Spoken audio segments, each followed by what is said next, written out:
leadership and IRGC leadership, we're watching you.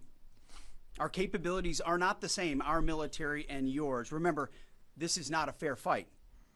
And we know what military assets you are moving and where you are moving them to. While you are digging out, which is exactly what you're doing, digging out of bombed out and devastated facilities, we are only getting stronger. You are digging out your remaining launchers and missiles with no ability to replace them. You have no defense industry, no ability to replenish your offensive or defensive capabilities.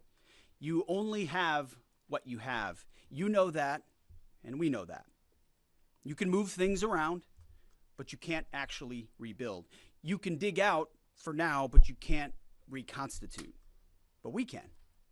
We are reloading with more power than ever before, and better intelligence, even more importantly, better intelligence than ever before, as you expose yourself with your movement to our watchful eye. We are locked and loaded on your critical dual-use infrastructure, on your remaining power generation, and on your energy industry. We'd rather not have to do it, but we're ready to go at the command of our president and at the push of a button. This blockade, which the chairman will detail this morning, is the polite way that this can go. Your energy is not moving and will not move, and we can do this all day. But it's not destroyed yet. Your energy industry is not destroyed yet. You like to say publicly, Iran, that you control the Strait of Hormuz, but you don't have a navy or real domain awareness. You can't control anything. To be clear, threatening to shoot missiles and drones at ships, commercial ships that are lawfully transiting international waters, that is not control. That's piracy. That's terrorism. The United States Navy controls the traffic going in and out of the strait because we have real assets and real capabilities. And we're doing this blockade, performing it with less than 10% of America's naval power. The math is clear. We're using 10% of the world's most powerful navy, and you have 0% of your navy. That's real control, and we have a long track record of dealing with pirates and terrorists. But there is an alternative. As our negotiators have said, you, Iran, can choose a prosperous future, a golden bridge, and we hope that you do for the people of Iran. In the meantime, and for as long as it takes, we will maintain this blockade, successful blockade. But if Iran chooses poorly, then they will have a blockade and bombs dropping on infrastructure, power, and energy. And at the same time, Treasury Secretary Scott Bessent and our friends over at Treasury are launching Operation Economic Fury as well, maximizing economic pressure across the entirety of the government. To Iran, choose wisely. The world watched, and so did you, as the U.S. military moved seamlessly from major combat operations to a world-class blockade. We can make that transition again, very quickly, and even more powerfully than ever. At the direction of President Trump, the War Department will ensure that Iran never has a nuclear weapon. Never. We'd prefer to do it the nice way, through a deal led by our great vice president and negotiating team, or we can do it the hard way. We urge this new regime to choose wisely. Speaking of choosing wisely, a note to the press corps, to the American media. As I just can't help but notice the endless stream of garbage, the relentlessly negative coverage, you cannot resist peddling, despite the historic and important success of this effort and the success of our troops. Sometimes it's hard to figure out what side some of you are actually on. It's incredibly unpatriotic. This same press corps, not this exact same press corps, but at least an older press corps, bent over backwards during the Biden administration to explain away, the disastrous and disgraceful Afghanistan withdrawal. You called it the greatest airlift in American history. It's almost like you're cheering only for one side. This past Sunday, I was sitting in church with my family, and our minister preached from the book of Mark, the 3rd chapter. And in the passage, Jesus entered a synagogue and healed a man with a withered hand. The Pharisees came to watch. And as the scripture reads, they came to see whether Jesus, would heal him, or he would heal him on the Sabbath, so that they might accuse him. You see, the Pharisees, the so-called and self-appointed elites of their time, they were there to witness, to write everything down, to report. But their hearts were hardened. Even though they witnessed a literal miracle, it didn't matter. They were only there to explain away the goodness in pursuit of their agenda. As the passage ends, the Pharisees went out and immediately held counsel against him, how to destroy him. I sat there in church and I thought, our press are just like these Pharisees. Not all of you, but the legacy Trump-hating press.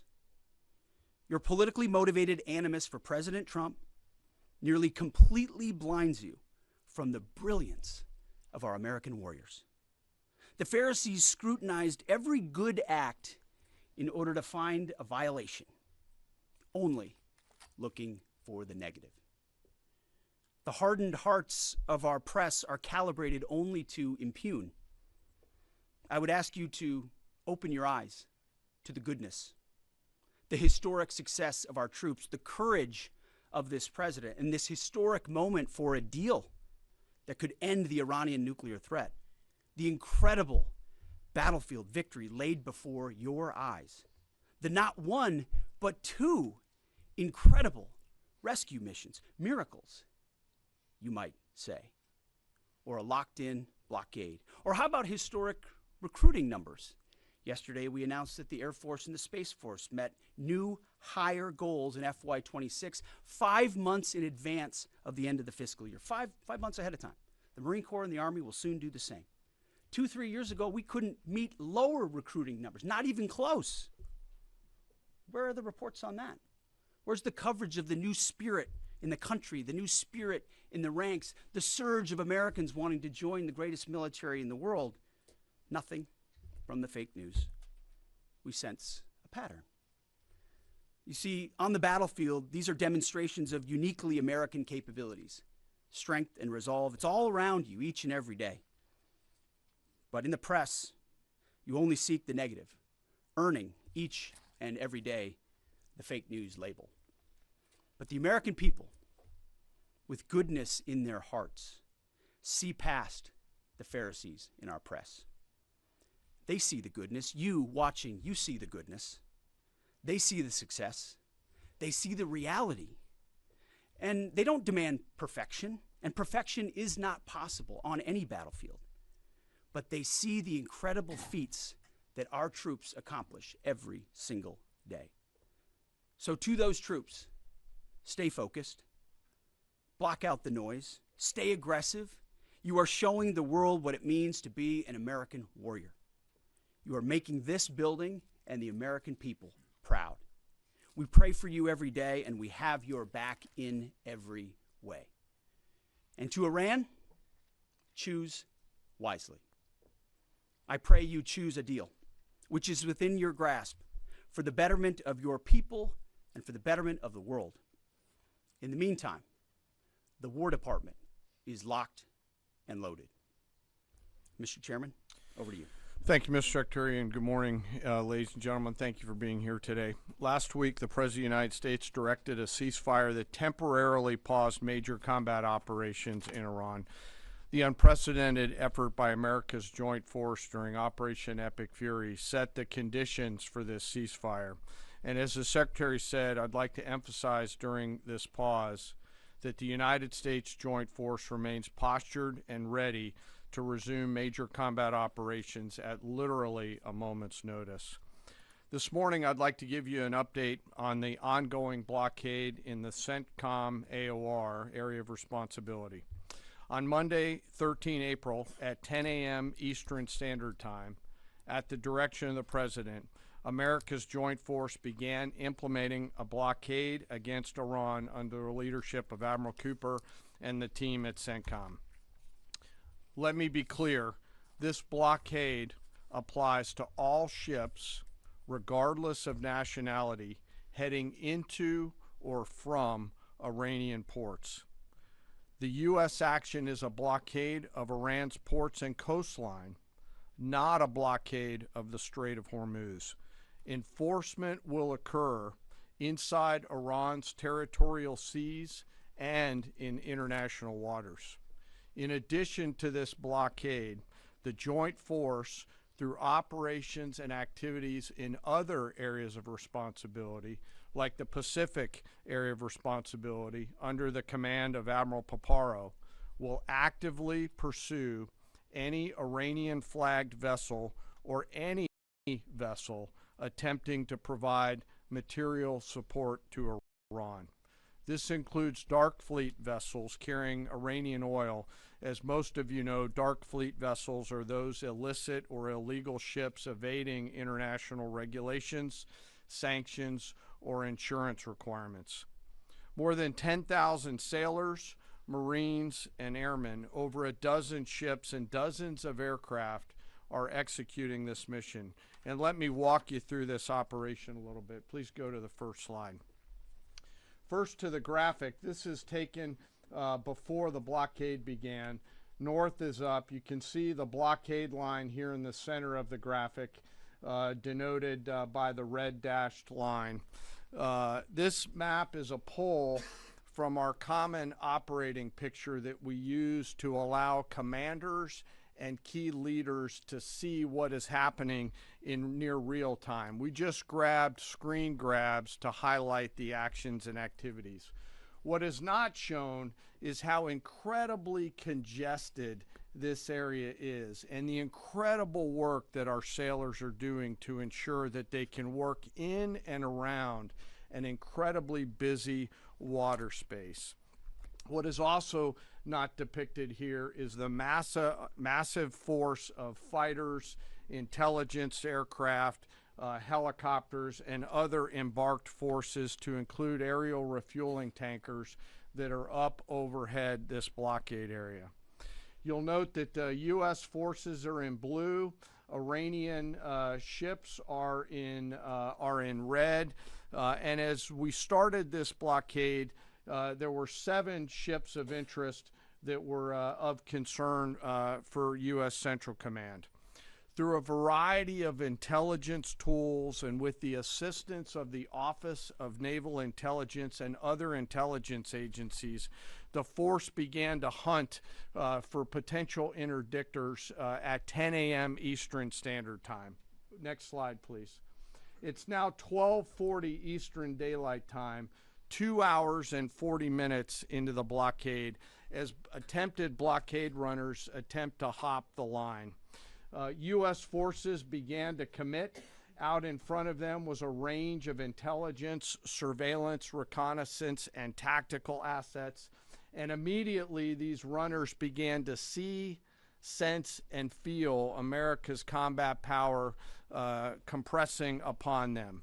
The lead ship, normally a destroyer as depicted here, along with air power off of the USS Abraham Lincoln Strike Group, began to move towards those ships. At each point, the United States Navy will transmit a warning. A young sailor, normally on the bridge of one of those destroyers, a junior officer, picks up that mic and transmits, and I quote, "Do not attempt to breach the blockade. Vessels will be boarded for interdiction and seizure transiting to or from Iranian ports. Turn around or prepare to be boarded. If you do not comply with this blockade, we will use force." And as this message is being transmitted, as I mentioned earlier, those shipmasters can literally see, sense, and feel the pressure around them. It's a finely tuned machine, rehearsed multiple times, and executed now 13 times since the blockade has begun. Next slide, please. We're now 24 hours plus into the blockade. You can see the turning around of multiple ships, 12 of which stayed inside the blockade line, one of which not depicted off to the eastern side, turned around before even attempting it. Any ship that would cross the blockade would result in our sailors executing pre-planned tactics designed to bring the force to that ship, if need be, board the ship and take her over. And that includes a series of escalated force options, which could include warning shots and others. Next slide. The final graphic shows taken at 11:20 p.m. the night of 14 April. You can see that the captains of all these ships have made the wise decision not to move, transit, or run this blockade.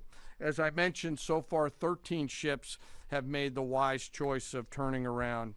And as we continue to hold this blockade at the order of the Secretary and the President, any vessel that compares to comply with our instructions will be dealt with accordingly. As of this morning, U.S. Central Command has not been required to board any particular ships. And I'll remind you that we are also conducting similar maritime interdiction actions and activities in the Pacific AOR against those ships that left that area before we began the blockade.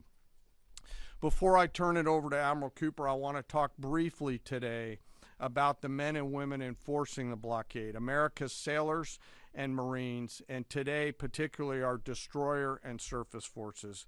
When we talk about an American destroyer, it's important that you and the American people understand their capabilities. An Arleigh Burke-class destroyer are the backbone of the United States Navy surface fleet. Over 500 feet long, they displace 9,000 tons, and it is the sports car of the United States Navy. From the keel to the mast, they stand nearly 10 stories tall, and their 4 gas turbine engines can drive the ship at 30-plus knots. These ships are armed to the teeth with surface-to-air missiles, land attack cruise missiles, anti-ship missiles, anti-submarine rockets, torpedoes, 5-inch naval guns, multiple electronic warfare systems, embarked helicopters, extending the reach and capability of each and every one of these destroyers. But far and away, the most important weapon on board these ships is the American sailor. Over 300 warfighters are the heart and soul of these warships. At sea, sometimes for months, and these ships out in the CENTCOM AOR have been out there for months. They operate around the clock in a constant state of readiness, always delivering for our joint force. It's hot in the engine room. The engineering team keeps the lights on and the ship powered and able to respond to the orders from the bridge.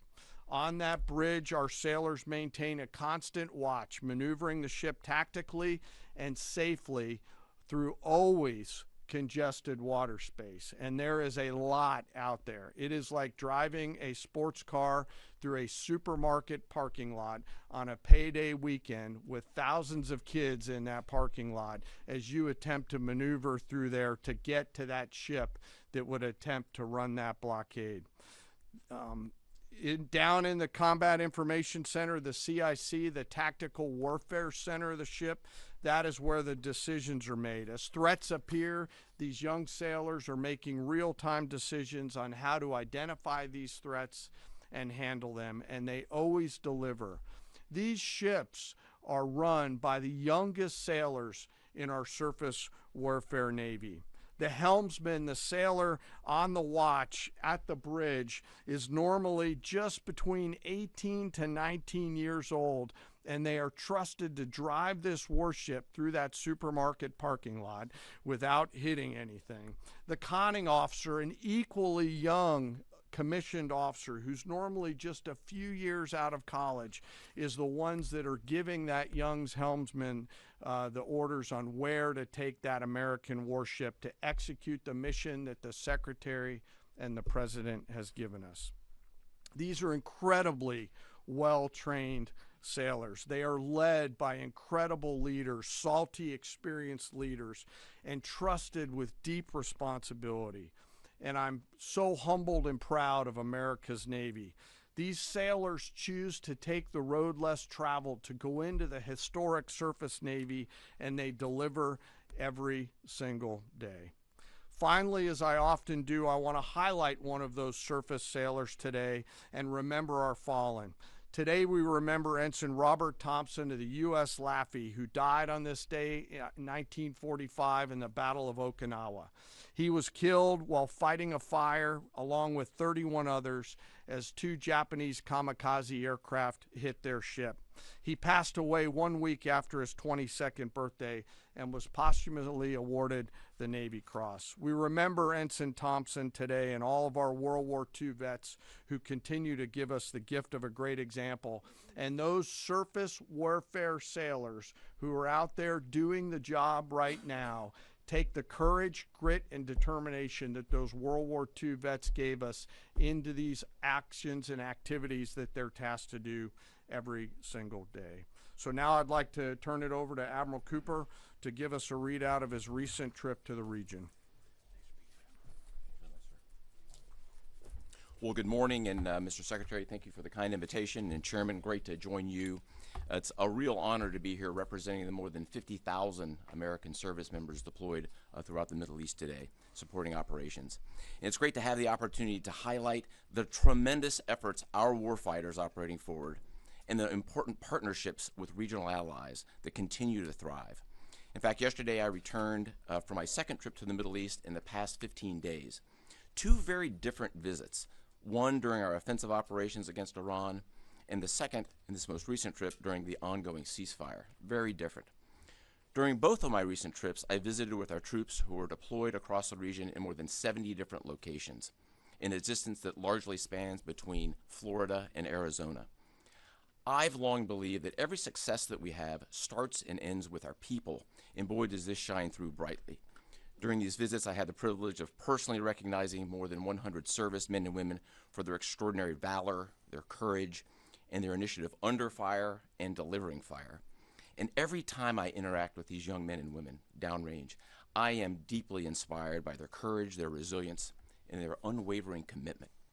The stories are remarkable. In many cases, you've seen this play out over TV. Fighter pilots who took out Iranian missile launchers in the moments prior to their launch against Americans and our partners, and who hit key military targets in and around Tehran on the attack more than 13,000 times.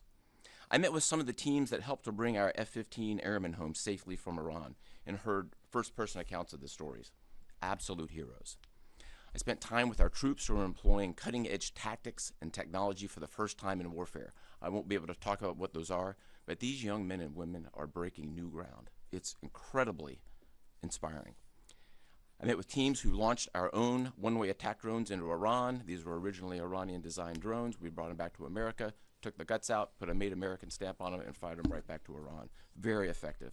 I met with teams who are employing AI every single day to help us sift through vast amounts of information to help us make decisions faster. And importantly, humans are always in the loop in this process. I met with our Space Force teams and our cyber specialists, whose work cannot be discussed, but who serve with indispensable impact. I met with our logisticians and sustainers all over the region. There is just no military that executes logistics like the U.S. military. This group is doing exceptional work, moving thousands of tons every single day. I met with our air defenders who shot down Iranian ballistic missiles. My message for this group in particular is that their actions most certainly saved thousands of lives across the Middle East during Epic Fury. And all told, my personal assessment is, after these couple of trips, is our troops are highly motivated, they're focused, they're vigilant, and they're ready. And they're using this time to do a couple of things. We're rearming, we're retooling, and we're adjusting our tactics, techniques, and procedures. There's no military in the world that adjusts like we do, and that's exactly what we're doing right now during the ceasefire. A little note about partners. My discussion with regional allies and partners, both at the senior civilian level and the senior military level, reinforced our shared commitment to regional security. But beyond that, having now fought together side by side, I assess that our military partnerships are stronger than ever. as we continue to maintain a very active defense posture across the region during this ceasefire. And that posture stretches across the entire Arabian Peninsula, and it runs from northern Iraq all the way down into the northern Arabian Gulf. In creating the largest air defense umbrella in the world across the Middle East, we embedded specially trained U.S. military air defenders alongside our partner nation soldiers, side by side, literally side by side. And to give you a sense of their contribution and impact, the King and Crown Prince of Bahrain both personally knew our soldiers by name. These leaders expressed appreciation for our service member who continue to stand shoulder to shoulder with our partners in support of regional defense. And this is a sentiment that is widely shared across every Gulf ally. I heard this message over and over again, which is, we stand with you. As the Secretary and the Chairman have said, Bahrain, UAE, Saudi Arabia, Qatar, Kuwait, and Jordan have been exceptional teammates. I had a chance to meet with both their senior leadership as well as their troops. Boy, equally inspiring and equally committed to mutual defense. They defended Americans and they defended their own country. It was inspiring. And there's been no better teammate than Israel. Together, the four best air forces in the world, the Israeli Air Force, the U.S. Air Force, and the air forces of the U.S. Navy and U.S. Marine Corps, together met and exceeded our own military objectives over and over again. Twice in the past 2 weeks, I've met with the Israeli Chief of Defense to ensure that we remain closely aligned, and we do. And then finally, let me just close by saluting the brave men and women who are in uniform and who continue to answer the call with unrivaled lethality, great teamwork, and resolve. We've asked them to stay ready during this period, and that's exactly what they're doing. I couldn't be prouder, and I know that you and the American people share in that same pride. Thank you so much. All right, we'll take a few questions. Go ahead. Thank you. Alexandra Ingersoll, One American News. How is the Iranians' decimated command and control affecting the ceasefire at this juncture? Ergo, how are we enforcing a ceasefire with an enemy who has virtually no command and control? And then one other question about the Houthis being, have the Houthis been an issue in the Straits of Hormuz and the Bab al-Mandab Strait at the Red Sea? Are we tracking that militarily? Appreciate that. On the ceasefire front, it's right. Their command and control capabilities are highly degraded. So their ability to talk, see, sense is at the worst it's ever been. But their motivation to want to stay in the ceasefire is very high because they understand that a violation of that ceasefire means a commencement, once again, of Admiral Cooper's forces, which went very poorly for them. So they have a high incentive to maintain that ceasefire, even though they can't talk and organize as well as they'd like to. And then as far as the Houthis, thus far, they have stayed out of it, which, of course, we think is a good decision by them, and I think is a reflection of the fact that over a year ago in Operation Rough Rider, we had an ongoing and intense campaign that demonstrated American capabilities, which has them hesitating to want to do something on that strait, which I think would be a poor choice. Right here. Good morning, Mr. Secretary, gentlemen. David Zia, Real America's Voice. As commercial shipping ramps up, you know, there was 130 ships a day going through that. As that happens, ships have to anchor up, right, and wait to pass through the narrow strait. Is there any progress with an international force to phase out U.S. military-led escorts or other? Is anyone stepping up to do that? It's a great question. Long term. They should be. There's a lot of talk, and what we've seen in this conflict from allies and those is a lot of talk, except for the ones that were mentioned by Admiral Cooper in the region who've been phenomenal. Other allies have talked a lot and haven't done anything.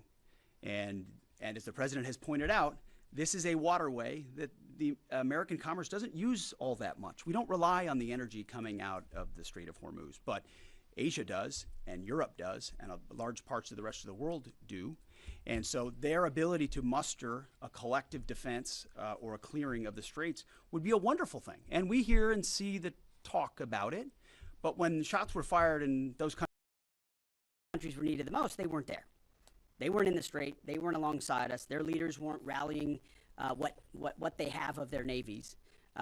If they decide after CENTCOM does the heavy lifting, which again, they should be able to do. We should live in a world where other countries can defend waterways, not just the United States Navy. Should that conclude, which we believe it will, then we would welcome other countries coming in after the fact.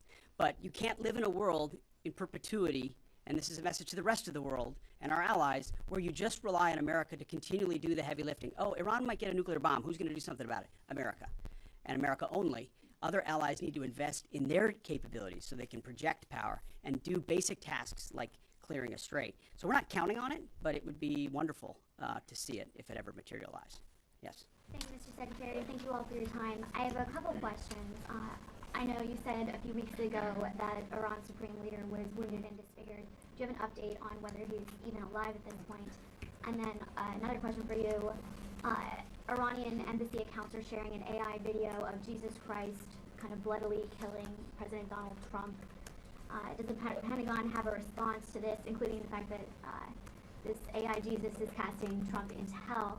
And then finally, for Admiral Cooper, could you speak to us about the morale of the American service members that you're seeing in the Middle East? I think Americans are really interested in what their experiences and testimonies are like. As far as the status of the individual you mentioned, I believe it's the same. Not a lot coming from him right now, understandably so, a lot of fear. Believed to be alive, wounded, and disfigured. Status remains the same. As far as a video like that, of course, that's disgusting and detached from reality.